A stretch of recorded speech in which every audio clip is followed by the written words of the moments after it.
Bethesda Games Studio has a laundry list of zany drugs that players can interact with. From skooma and hissap to jet and day tripper, these drugs were infamous both in and out of the game for their buffs and their consequences. Yet even before the game's release, Starfield has promised to add to this collection with perhaps the most zany drug yet, Aurora. This fish-based pharmaceutical apparently led to the creation of Neon, a pleasure city home to megacorps and tourist traps. But what is Aurora? Using what we know from concept art, trailers, and developer interviews, then combining that with real-world information and trends from prior Bethesda games, we can piece together a reasonable prediction for what Aurora could be. Welcome to Starfield Investigations. This is RPG RX. In real life, I'm a pharmacist, but this September, I may be Neon's newest xenopharmacologist, studying the sea life that gave Aurora its mind-altering abilities. Aurora is talked about for the first and only time so far in a Constellation Log location video about Neon. From this video, we learned 6 core facts about Aurora. It led to the creation of the Pleasure City Neon. It's derived from a fish with psychotropic properties. It's more profitable for Xenofresh to produce Aurora than to fish. It's only legal on Neon, and people come from all over to experience it. These tell us a lot about the drug, but give us more questions than answers. Where did the idea for Aurora come from? How is Aurora made, and what does it actually do? Why is it banned outside of Neon, and who is enforcing this ban? Today, I'll attempt to predict some answers to these questions. Let's begin with where. Where did the idea for Aurora come from? In that Neon video, it's implied that Aurora's psychotropic properties were discovered by happenstance, probably right after the fish it was derived from was first eaten. We don't know what happened to that first daring diner. But what if I told you that we do have a case report of someone eating a fish with psychotropic properties? Not from Neon, but from the real world. In 1994, a man on vacation in the French Riviera enjoyed a dinner of freshly caught sea bream. Within 2 hours, he felt weak and tired, then quickly developed nausea and vomiting throughout the night. The next day, he felt no better. He decided to drive home early from his vacation, but during the drive, his vision got blurry.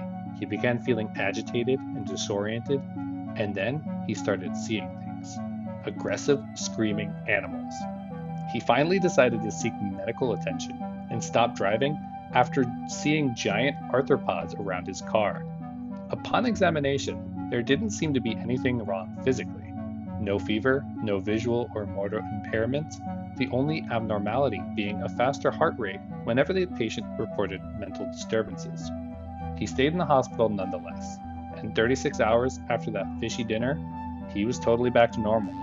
In fact, he couldn't remember anything from the hallucinatory period. Was it all just a dream? No.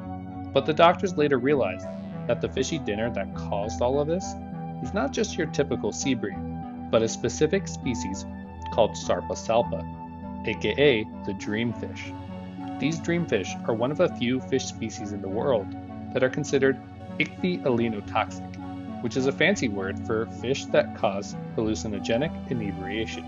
Well-documented reports of these intoxications are rare, but seemingly date back all the way to the ancient Romans, who may have eaten this fish recreationally for its strange effect. Rome and Neon might have that in common, because I believe that the fish Aurora comes from could very well be an alien version of the dreamfish.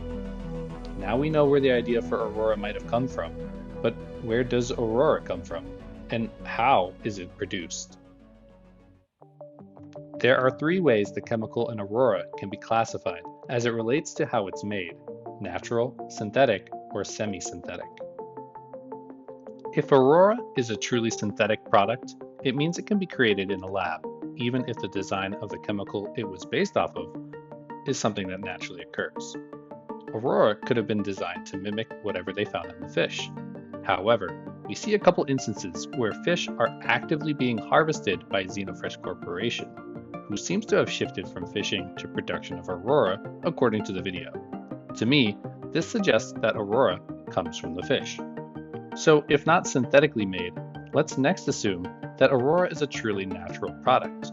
This means that it comes straight from the fish, and as long as you can isolate it, you get the desired effect. So what does Aurora, the fish, look like? We've seen a few candidates from concept art. A large squid-like fish hanging on the right, a trawler's worth of fish, and a variety of squid and other vague shapes on sale with the street vendor. Hey, maybe he even sells trilobites. To me, the fish in the trawler could be a good candidate since they are caught in bulk, although they could just be for food. In the Starfield Direct, we see a few more candidates in the hands of Xenofresh, who we know manufacture Aurora. There are some sharks on display, but to me the most compelling candidates for the Aurora fish are those found in this lab, clearly a place where Aurora is packaged. However, there are 3 candidates in this lab. This net full of smaller fish, these 2 similar red striped fish, and one more with a more spiny dorsal fin. It's odd that there would be multiple species of fish in an Aurora lab if only one of them produced the drug, and the video we saw earlier suggests that they found a fish with psychotropic properties, not multiple. But think about this. If the smallest fish were the ones to produce the Aurora chemical, but a larger fish has a diet primarily made up of these smaller Aurora fish, then perhaps the larger fish also contain high amounts of the Aurora chemical in them. With this logic, perhaps even the sharks have trace amounts. So what's stopping people from casting their line over Neon's edge and catching themselves some free hallucinogens? Well, according to an interview with Todd Howard, there are no fishing rods in Starfield, although killing and collecting fish is still on the table. I'm not sure if that takes raw Aurora fish off the menu, but if it is on the menu, perhaps someone with the gastronomy skill would be needed to prepare the fish just right to avoid a bad or contaminated dose of Aurora, not unlike the chefs that serve the potentially lethal Japanese delicacy fugu. As for the mass-produced drug sold by Xenofresh, well, I believe this lab shows us the real way Aurora is made. Xenofresh scientists in hazmat suits likely extract the drug from the fish, then use the industrial equipment seen here to transform the base chemical into the final product that ends up in crates. This would be a semi-synthetic process, which could alter the natural compound to create not only a more predictable product, but perhaps an even more pleasurable product with less side effects. This is perfect for Xenofresh because it ensures that no one else can create Aurora in its best form without access to both the fish and to their patented formula, giving them a monopoly on the drug that brings in so many tourists. To me, this is the most likely way Aurora is made, and I'm anxious to confirm which fish is the true source of this coveted chem. That brings us to our next question. Exactly what makes Aurora so coveted in the first place? Well, all we can say for sure is that it has psychotropic properties. That means it alters the mind somehow, be it mood, pain, perception, etc. However, there are plenty of clues that point to it being specifically a psychedelic hallucinogen. The hallucinogenic dreamfish from earlier may have inspired Aurora, so understanding it could yield plausible theories for Aurora. Current theories about what exactly causes the dreamfish effect lack substantial evidence, but researchers suggest that an indole alkaloid found in Sarpasalpa is to blame. These indole alkaloids structurally resemble dimethyltryptamine, better known as DMT. Perhaps then Aurora will behave like DMT. That would be purely conjecture, but our best reason for believing that Aurora is a hallucinogen comes from 2 places.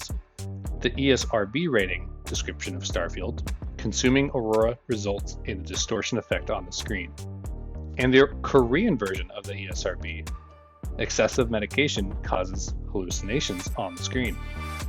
This basically confirms that Aurora is a hallucinogen. This also meshes well with the overall vibe of Neon, a vibrantly lit city that is a treat to the eyes and perhaps even more so while high on Aurora. Just look at the Astral Lounge. The advertisements for this club and its performers have a word at the bottom, Borealis. This is clearly a reference to nature's own neon light show, the Aurora Borealis. This links the Astral Lounge to Aurora and even helps us understand how Aurora might have gotten its name. On top of that, these dancers look vaguely fish-like. And if you needed any more evidence, here's a poster in the entrance hallway advertising the best trip in the settled systems, Aurora. All in all, this environment is probably designed to capitalize on Aurora use by facilitating a euphoric psychedelic trip. I wouldn't be surprised if our first taste of Aurora happens right here in the Astral Lounge. Beyond distortion effects, we don't have much to go off of in terms of how Aurora could affect gameplay. Day Tripper, the psychedelic-themed chem from Fallout 4, buffed charisma and luck but decreased strength. Knowing that there are no such traits in Starfield, maybe it will impact social or physical skills instead. One thing that could carry over from Fallout chems, however, are the consequences of abusing drugs. Let's see if this can explain why Aurora is banned outside of Neon. Bethesda's never been shy about their drugs causing major side effects. The biggest example of this is addiction. In Fallout, addiction was a core mechanic of all chems, requiring that you constantly took the drug you were addicted to or faced consequences. It would not surprise me if Aurora also has an addiction mechanic, and this alone would be enough for it to be banned everywhere in the galaxy, except for the one place that profits from that addiction.